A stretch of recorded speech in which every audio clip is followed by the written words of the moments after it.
Assalamu alaikum bandiraɓe tedduɓe bandiraɓe fuutankoɓe min calmini mon kadi min garte mon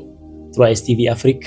enen jaɓɓiɗo kadi koɗo mawɗo eɗen gonɗo e Dakar hande eɗen gone 21 somo jumani hande ko 21 mai 2026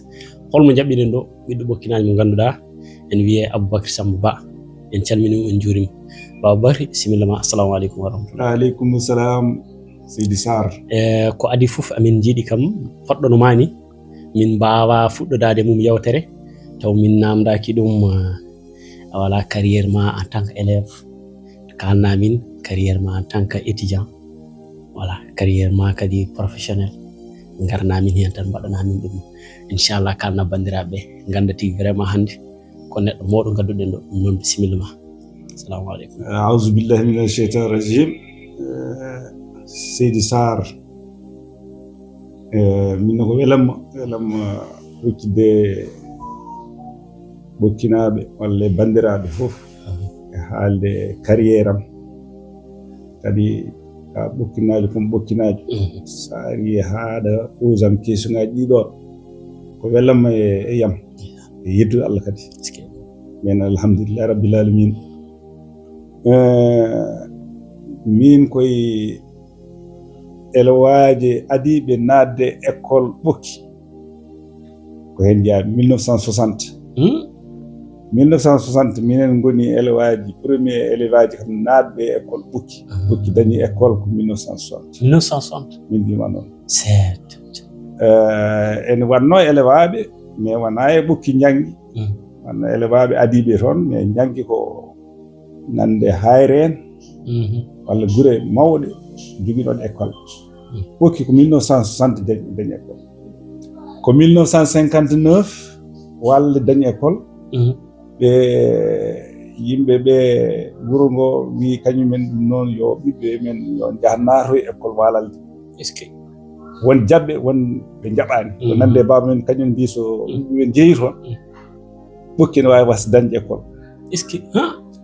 won sukaɓe ƴettaɓe ɗo walalde ɗo nawa ɓokki nawa walalde nawa walalde pour yo naata ɗon minen noon babiraɓe men surtout babam kañum ne andi ko neɗɗo service wonno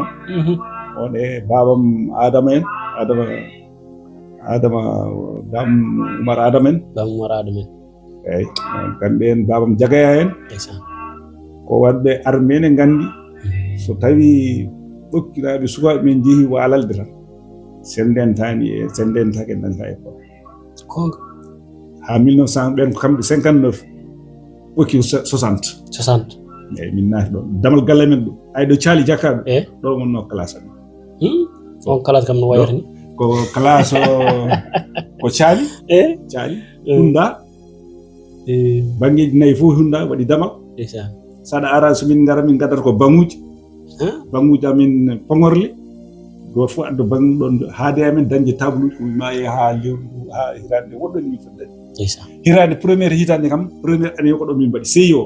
ɗon ɗo dawal galle men ɗo caali jakkaɗo place emplacement caali jakkaɗo fayi boutique tokaram ɗi ceerno Ablaye o Abou ɗon won monsieur amin mbiyatano ko monsieur Diop donc 1960 inen guddiri école ɓokki donc ɗon janggumi ha CM1 ha CM2 monsieur Diop jangimi CI ha CM1 kanko monsieur Diop machallah ɗum malheureusement nde mi pour wadde CM2 o waɗa affecté goɗɗo ari wiye Ali Ndiaye ni min mbaɗi nde ko hay goto dañani wallahi e amen tan dañɓe tan ɗum ɗon min kam ko ɗon min miɗo watta école on nani min wima noon mbaɗa hay jogorano faade paale de gonnomi ni mi yeehi kay mi faade dow jiiri gonnomi wonde nayyi est ce que eyyi min Oumar Adama ndeysan yalla ɗum yaafo ɗum hawruno koye 1965 66 aɗa wanno sécheresse nayi fof gofinoɗi mbimi mi woppi école paami Lugguere Kone hakkude ɓokki e hayre toggere nan toon min Oumar Adama mbiɗa wonde sayi ko miñam sayi ko amne noon ko baali e beyi min gayni noon ko nayyi école udditi babam wi yo mi ara école udditi mbimi so jeeyi mbiyon baba woppi école mbar ɗum taw beyma puɗɗi ɓesnude taw ala taw nayi gofiide mbiɗe foti umminde nayi tout ça mais hankkadi ɓernde jaggi tan hankkadi école o ɓaari yeehi ha yetti ɗo minen fof mindate ko min tan wonno ɗon ɓiɗɗo gorko min mawnoraɓam fof jibina ko koye teeruji koye gure mawɗe ko judde jeeruji ceerno Abdoulaye ko doofalo wona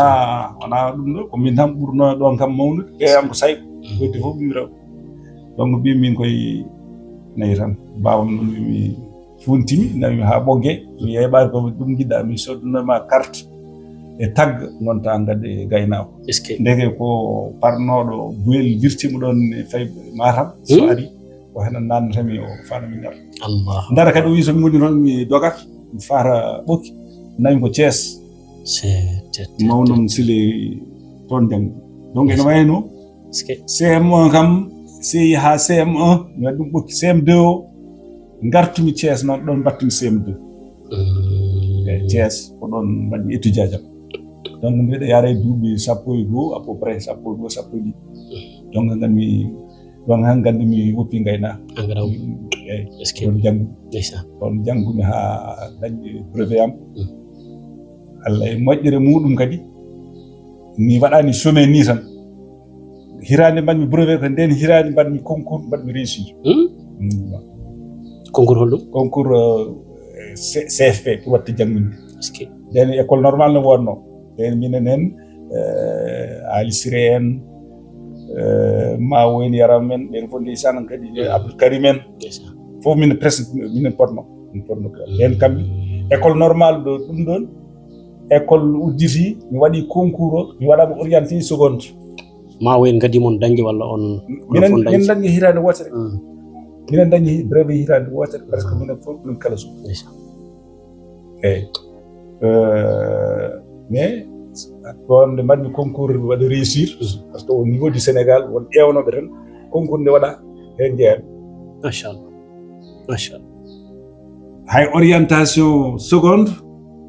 e école normale régionale ne wonno nden école normale régionale mbaɗata ɗum ko duuɓi tati sa yalti ti an on diplôme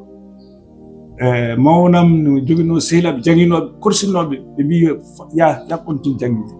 sa woni toon tous les diplômes que yiɗa fof ma dañ Allahu akbar ɗon jam continue effectivement en 2 ans 3 ans formation mo ponni wadde école normale o nden mbanmi réussir tous mes examens professionnels Allahu akbar CAPN CAPN BS1 et BS2 c'est l'équivalent du bac BS1 et BS2 nde mbaɗmi BS1 nde l'année suivante mbaɗmi BS2 mbaɗmi CAP dañmi machallah eyyi ɗum noon école normale sa yalta ko BSN jalta tan woni brevet supérieur de l'école normale donc ko brevet supérieur de capacité première partie brevet supérieur de capacité deuxième partie c'est l'équivalent du bac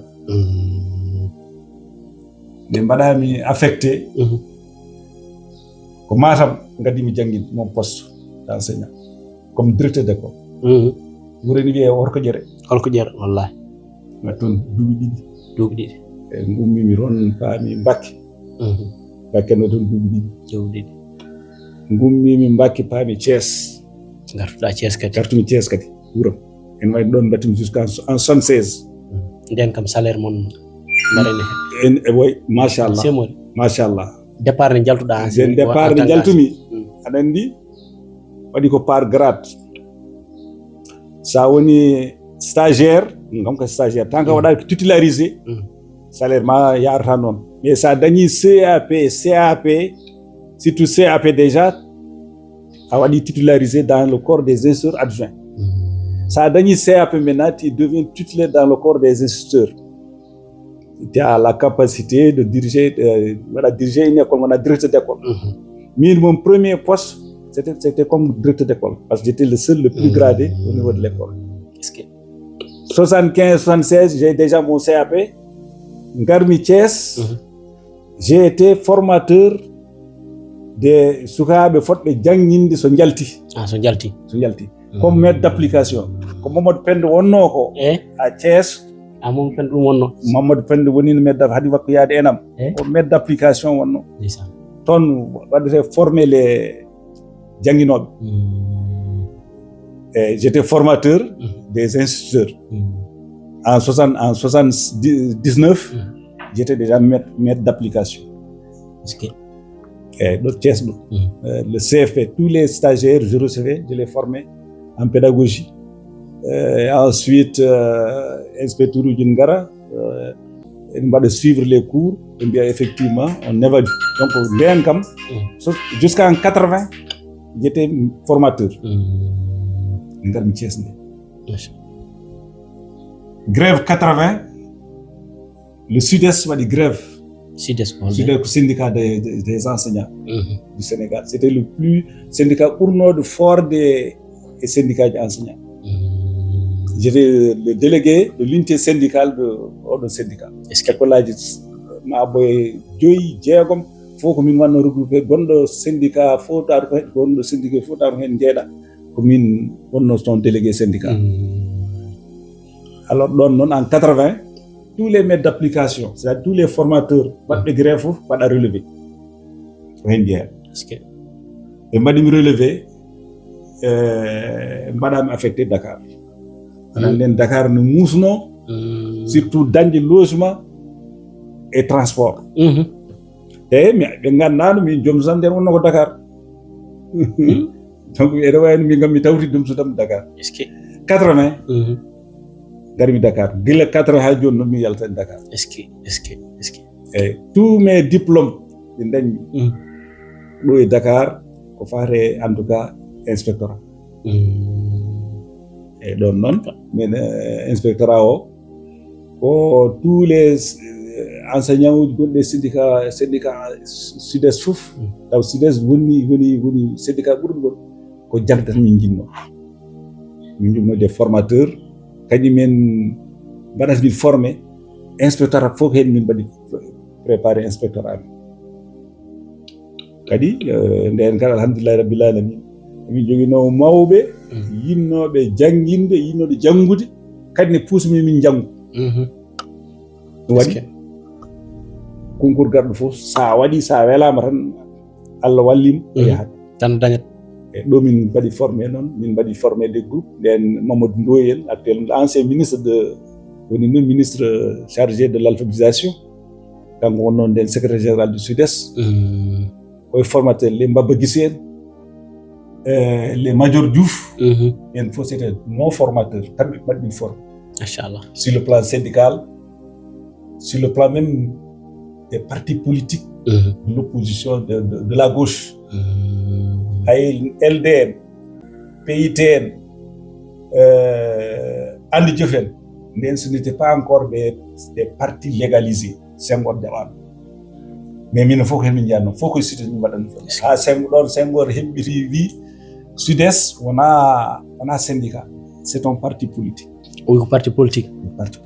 wi ɗum taw dole ɗe keewi ha ɓurti walla dole ɗe ƴewra tous les partis de gauche fof ko hen gonno ko PAI goto waɗno permettre yo yaha heddiɓe ɓe andi joofen la LDN le PITN la LD mo Bathily en a faami fof c'était des gens de gauche mais ngala ɗo mbawata haalde par ce que koye syndicat tan mbawno haalde wanno Senghor wi le Sud-Est wona parti wona syndicat ko c'est un parti et il avait raison Abdou Diouf faami ɗum taw han kadi Senghor nan waɗa préparé pour yaade tottude laamu Abdou Diouf minen ko hen noon min mbaɗi profite Abdou Diouf a compris ko ɗum noon mi waɗa multipartisme intégral jiɗɗo wadde créé parti yo waɗ ɗo wet jakka mugi noon mbaɗ nodde fof yo nodde ɗum noon tous les syndicats tous les partis politiques non légalisés c'est-à-dire ɓe kokkaka récépissé yen wonno ɓe Sud-Est fof pusi pour mi parti men